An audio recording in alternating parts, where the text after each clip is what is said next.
Голем број органи во рамките на Универзитетот во Тетово се вклучени во противзаконско академско унапредување, соопшти од невладината организација Форум за образовни промени преку пресконференција. За нив е спорно што Наставно-научниот совет на 8 април годинава одлучил на тамошна професорка да се додели академското звање редовен професор.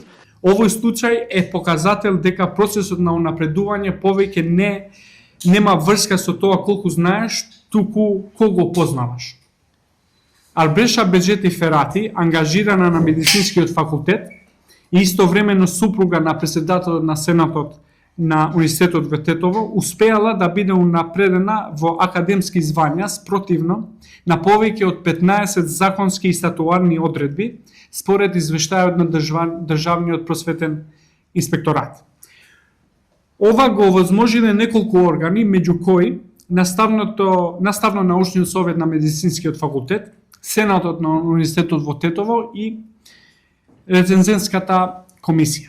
Од организацијата велат дека информациите ги добиле од Државниот просветен инспекторат со барање за јавни информации. Според нив, инспекторатот на 8 април, истиот ден кога е доделено унапредувањето, има почнато инспекцијски надзор на постапката.